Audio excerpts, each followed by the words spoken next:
হরে কৃষ্ণ হরে কৃষ্ণ। কেমন আছেন সবাই? আশা করি সবাই ভালো আছেন। ভালো থাকুন, সুস্থ থাকুন। আমি আজকে আপনাদের কাছে বলবো অষ্টাবক্র গীতা অধ্যায় 3 পাঠ 27। ভালো লাগলে লাইক কমেন্ট শেয়ার করবেন, আরো 10 জন হিন্দুকে শোনার ব্যবস্থা করে দেবেন। এটুকু অনুরোধ রইল আমার। যারা কন্টিনিউ শুনছেন তাদেরকে আমার আরেকটা অনুরোধ রইল, আপনারা পারলে একটু কমেন্ট করে দেবেন। তারপরে চলুন শুরু করি।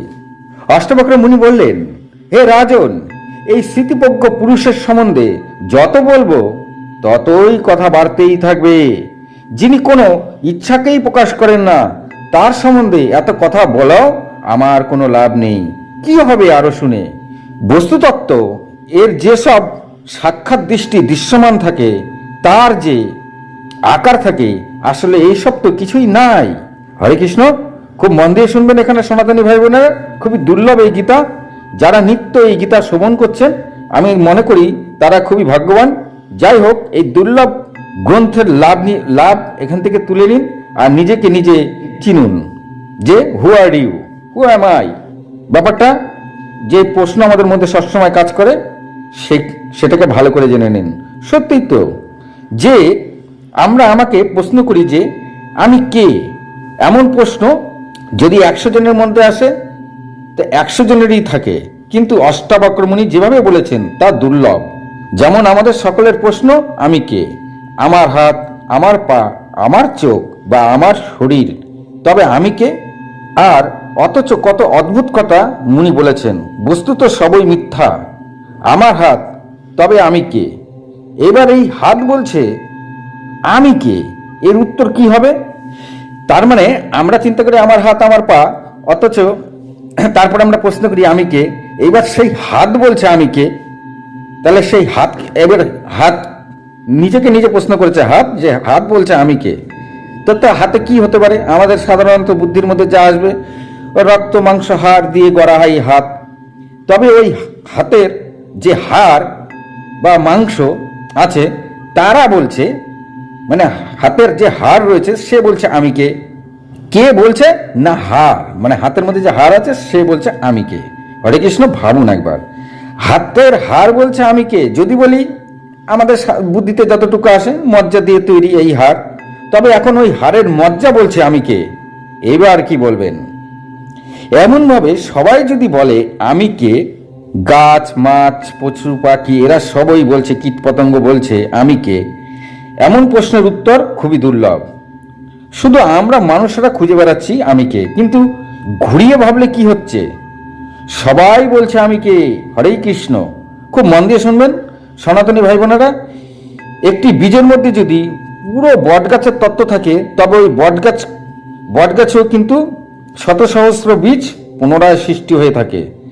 তবে কি দাঁড়ালো? একটি বীজ থেকে হাজারো বীজ পাওয়া গেল। আবার ওই গাছ থেকে একটি বীজ সংগ্রহ করে আবার গাছ লাগান, তবে ওই বীজ থেকে আবার পুনরায় বটগাছ সৃষ্টি হবে। আবার পুনরায় তার মধ্যে শত সহস্র বীজ উৎপন্ন হবে। এভাবে করতেই থাকুন আর করতেই থাকুন। আর ওই প্রথমের একটি গাছে কি শুধু একটি বটগাছের তত্ত্বই ছিল, নাকি শত সহস্র কোটি কোটি অনন্ত অসীম অগন্তি, যা কখনো শেষ হয় না, তারই তত্ত্ব ছিল? খুবই দুর্লভ কথা। অষ্টাবক্র মুনি ঠিক এমনটাই বলতে চাইলেন। স্মৃতিপজ্ঞ পুরুষ ঠিক এমনই হয়ে থাকেন, যার সম্বন্ধে বলতে বলতে যা কখনোই শেষ হবে না। তাই এত বাক্য বলে কোনো লাভ নেই।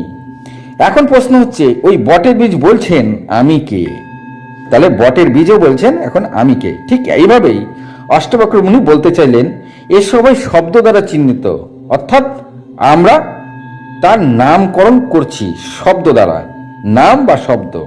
তাই স্মৃতিপজ্ঞ পুরুষ ওই সব কিছু একই রকম দেখেন, আর একই রকম শোনেন, আর একই রকম গন্ধ পান, আর একই রকম তার স্বাদ অনুভব করেন, আর একই রকম দৃষ্টি দৃশ্যমান হয়ে থাকে। তাই তিনি সর্বোচ্চ। আর ঠিক এইভাবেই যদি আমরা সবকিছু দেখি, তবে জীবনটাই পাল্টে যাবে। না কোনো অশান্তি থাকবে, না কোনো কিছু পাওয়ার, না কিছু আশা থাকবে আমাদের মনে। তত্ত্ব একটাই, আর সবই তার ভাগ, নাম, আকার আলাদা আলাদা। আমার চোখ, তবে আমি কে? এবার চোখ বলছে আমি কে। এবার কি হবে? আর যা হবে তখন সেও বলবে আমি কে। হরে কৃষ্ণ। খুবই ঘোরালো। এখন চোখ বলছে আমি কে, বার করা হলো, চোখ হচ্ছে এইটা দিয়ে তৈরি, এবার সেই যা দিয়ে তৈরি সে বলছে আমি কে। তা এইভাবে চলতেই থাকবে, সবাই সবাইকে প্রশ্ন করছে আমি কে। ঠিক অষ্টবক্র মুনি এটাই বলতে চেয়েছেন। খালি মানুষ বলে আমি কে এটা নয়। মানুষ যদি বলে আমার হাত আমার পা আমি কে, হাত বলছে আমি কে, হাত হাড় দিয়ে তৈরি, এবার হাড় বলছে আমি কে, হাড় মজ্জা দিয়ে তৈরি, মজ্জা বলছে আমি কে। তা এরমভাবে সবাই প্রশ্ন করলে কি হবে? এটাই অষ্টবক্র মুনি এখানে বলতে চাইলেন। খুবই ঘোরালো লাগছে আপনাদের? এক কথায় আমাকে খুঁজতে গিয়ে যা যা বেরিয়ে আসবে তার শেষ তত্ত্ব একটাই। আর যেদিন আমি খুঁজে পাবো, অর্থাৎ সেদিন আমি ভগবানকেও পেয়ে যাব। আর তখনই বুঝবো আমি মুক্তই ছিলাম, আর মুক্তির জন্য সারা জীবন ধরে কত কিছুই না করে গেলাম।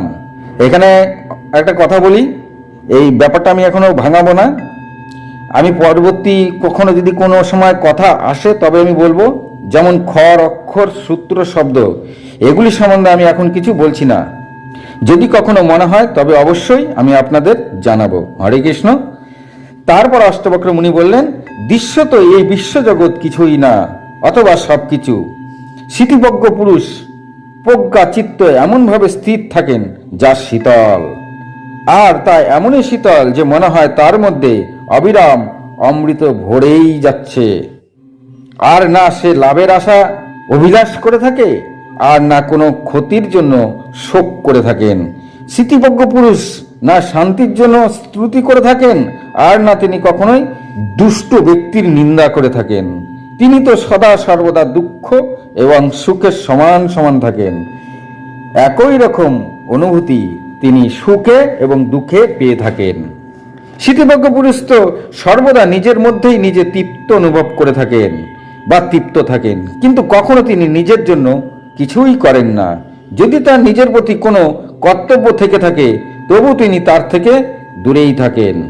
স্মৃতিবজ্ঞ না সংসারের সঙ্গে কখনো দ্বেষ করেন, আর না তো তিনি কখনো সংসারের আত্মদর্শন করে থাকেন, আর না তিনি কখনো আত্মদর্শন চাওয়ার ইচ্ছা রাখেন। তিনি হাসি এবং ক্রোধ থেকেও রহিত হয়ে থাকেন। তার মানে তিনি কোনো ব্যাপারে হাসেনও না, আবার কোনো কারো প্রতি ক্রোধ বা রোষ তিনি কখনো করেনও না। যদি তার প্রতি কেউ বিরূপ আচরণ করে তবুও না। আর যে অবস্থা তখন হয় যেন তিনি মরে গেছেন কিনা বা বেঁচে আছেন কিনা বোঝার উপায় থাকে না। যিনি পুত্র, স্ত্রী এইসব ইত্যাদিদের প্রতি স্নেহ রাখেন না, এসব থেকে রহিত থাকেন, বিষয়ের প্রতি যিনি নিষ্কাম ভাব রাখেন, তার নিজের শরীর প্রতি ভাবনা না করে নিশ্চিত থাকেন, যার পরমুহূর্তেই কোনো বস্তুর আশাই করেন না, মানে তিনি কখনো কোনো বস্তুর আশাই করেন না, অর্থাৎ সামান্য কোনো বস্তুরও তিনি কখনো আশা করেন না, বা কোনো কিছুতে তৃপ্তি, লাভ, ক্ষতি, সুখ, দুঃখ এসব অনুভবই করেন না। আর যিনি আশাই করেন না ওই পুরুষই জ্ঞানী, এবং ওই জ্ঞানী হওয়ার জন্য তার শোভা ও মান বেড়ে থাকে। যেখানে সূর্য অস্ত হয় সেখানে, মানে সেই স্মৃতিবজ্ঞ পুরুষ যেখানে সূর্য অস্ত হয় সেখানেই শুয়ে পড়েন, আর যেখানে তার আনন্দ লাগে সেখানে তিনি বিচরণ করতে থাকেন। আর যা সামনে পান তাতেই তিনি মজে থাকেন, আর তাতেই ব্রত নিয়ে থাকেন। এই কথাটির তাৎপর্য হলো স্মৃতিবজ্ঞ সর্বত্র, সব জায়গায়, সব সময় সন্তুষ্ট থাকেন। জ্ঞানী পুরুষ অকিঞ্চন, স্বচ্ছন্দচারী, নির্দ্বন্দ্ব এবং সন্দেহরহিত হয়ে থাকেন। যিনি কখনো কোনো সময় কোনো জায়গায় কোনো বস্তুর ওপর আসক্তি হয়ে পড়েন না। তিনি তো শুধু বিকল্প রহিত বিহার করে থাকেন। মানে খুবই স্পষ্ট, তিনি যদি চলতে থাকেন ওই চলারও কোনো নির্দিষ্ট গন্তব্যস্থল থাকে না, কোনো নির্দিষ্ট সময় থাকে না, অথবা কোনো নির্দিষ্ট পথও থাকে না। স্মৃতিবজ্ঞ ব্যক্তির যখন হৃদয় গ্রন্থি খুলে যায় তখন রজগুণ তমগুণ ধুলোয় মিশে যায়। হরে কৃষ্ণ।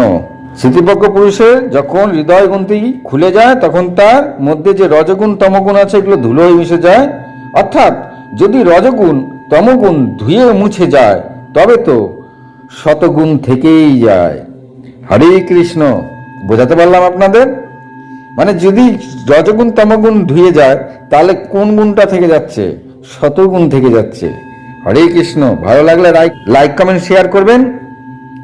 আর আমি শেষ করার আগে একটা কথা বলতে চাই, বর্তমানে হিন্দুদের ওপরে আমরা অনেক অত্যাচারের কথা শুনতে পাচ্ছি। এই অত্যাচার পূর্বেও হয়েছিল, বর্তমানেও আছে, ভবিষ্যতেও হবে। এখান থেকে বাঁচতে গেলে আমাদেরকে একজোট হয়ে যেতে হবে। আমি বলবো, যেসব হিন্দুরা বিপদে পড়ে আছেন তারা অবশ্যই সবেবুর আর দ্য পিয়ানিস্ট এই দুটো ফিল্ম দেখে নিজেকে আগে থেকে তৈরি রাখবেন। কারণ সবেবুর দেখলে আপনি বুঝতে পারবেন যে আপনার ওপর কি হতে পারে, আর দ্য পিয়ানিস্ট এই দুটো ফিল্ম যদি আপনি দেখেন তবে আপনার ওপরে কি হতে পারে আপনি ওই ফিল্ম দুটো দেখলে পরেই আপনি বুঝে যাবেন। সদা সতর্ক থাকুন। যেখানে ওই ফিল্মগুলিতে যা দেখানো হয়েছিল আপনাদের সেরকমভাবে শুরুয়াত করা হয়েছে এবং শেষ ওই ফিল্মে যেমন হয়েছে আপনাদেরও শেষ সেরকমই হবে। হরে কৃষ্ণ। আমি আগাম সতর্ক করার জন্য এই কথাটা বলছি। সব সময় সতর্ক থাকুন, ভালো থাকুন, সুস্থ থাকুন। নমস্কার।